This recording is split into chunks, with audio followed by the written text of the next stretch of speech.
బాలకృష్ణ ఆదిత్య 369 సినిమాకి సీక్వెల్ గా ఆదిత్య 999 సినిమా రాబోతుంది. సో ఈ సినిమాని తను కాకుండా తన కొడుకు మోక్షజ్ఞతోని చేయించబోతున్నాడు.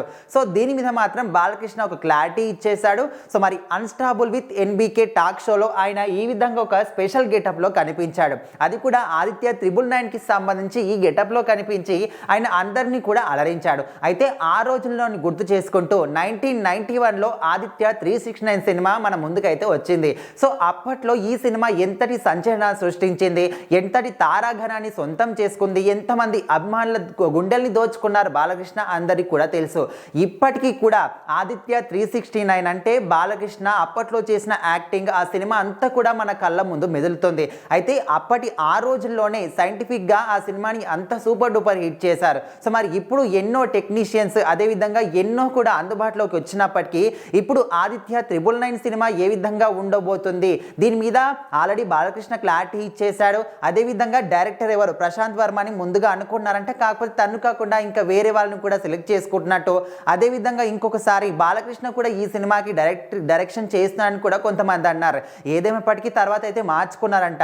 అంటే డైరెక్టర్ ఎవరైనా కానీ హీరో మాత్రం మోక్షజ్ఞతోనే ఈ సినిమాలు అయితే చేయించబోతున్నారు. ఆదిత్య 999 సినిమా అయితే మన అందరి ముందు ఖచ్చితంగా రాబోతుంది. అయితే ఎప్పుడైతే బాలయ్య బాబు దీని మీద ఈ సినిమా మీద క్లారిటీ ఇచ్చాడు, అప్పటి నుంచి బాలకృష్ణ ఫ్యాన్స్ అదేవిధంగా నందమూరి ఫ్యాన్స్ అందరూ కూడా ఈ సినిమా కోసం ఎప్పుడెప్పుడు ఈ సినిమాని స్టార్ట్ చేస్తారో, ఎప్పుడెప్పుడు అయిపోతుంది, ఎప్పుడెప్పుడు మోక్షజ్ఞని స్క్రీన్ మీద చూస్తాము, అదేవిధంగా ఆదిత్య 369 కి సీక్వెల్ గా రాబోతున్న ఈ సినిమాలో మరి మోక్షజ్ఞ చేస్తున్నాడు, అప్పట్లో తండ్రి చేశాడు, ఇప్పుడు తనుడు చేయబోతున్నాడు కదా, ఏ విధంగా ఉండబోతుంది, ఇట్లా రకరకాలుగా ఇప్పటి నుంచే క్వశ్చన్స్ అన్ని కూడా వాళ్ళకు వాళ్ళు వేసుకుంటూ ఎప్పుడు వస్తుందని చాలా మంది కూడా వెయిట్ చేస్తున్నారు. సో మరి ఏదేమైనప్పటికీ ఆదిత్య 369 సినిమాకి సీక్వెల్ గా రాబోతున్న ఆదిత్య 999 సినిమా ఎప్పుడెప్పుడు వస్తుందని చూస్తున్నారు. అయితే దీనికి సంబంధించి షూటింగ్ అయితే 2025లో చేస్తారు. అదేవిధంగా సినిమా రిలీజ్ అయితే 2026లో రిలీజ్ చేయబోతున్నాం అనే విధంగా కూడా ఆల్రెడీ దీని గురించి కూడా చెప్పడం జరిగింది. సో మరి ఏదేమైనప్పటికీ మోక్షజ్ఞ సినిమా రంగం ఎంట్రీ కోసమే అందరూ కూడా ఇప్పటికీ ఈగర్గా వెయిట్ చేస్తున్నారు. మొదటి సినిమా అయితే ప్రశాంత్ వర్మ కాంబినేషన్లో చేయబోతున్నాడు.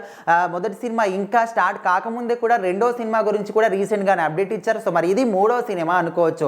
అంటే ఇంకా ఒక సినిమాకి సంబంధించి తెర మీదకి రాకముందే ఇప్పట్లో 3 సినిమాలు అయితే మోక్షజ్ఞ నుంచి క్లారిటీ వచ్చేసాయి. సో మరి ఇందులో ఏ సినిమా ముందు రాబోతుంది, మొత్తానికైతే మోక్షజ్ఞ తెర మీద కనబడుతున్నాడు ఒక న్యూస్ తెలిసిన తర్వాత బాలయ్య బాబు అభిమానులందరూ కూడా చాలా ఈగర్గా వెయిట్ చేస్తున్నారు.